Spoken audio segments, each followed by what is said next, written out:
The active side of the core has a shaft sticking out of it. The next step, number 4, is to align the side piece, the active side piece, with the shaft and the 4 threaded rods. Then you get your brass barrel cap nuts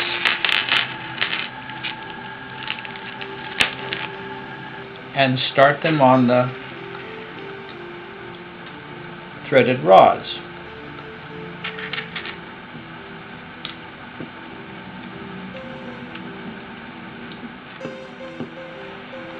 You don't have to tighten them up real tight,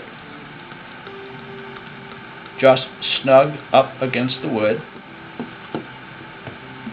And you can use the 1/8 inch Allen wrench to bring them home.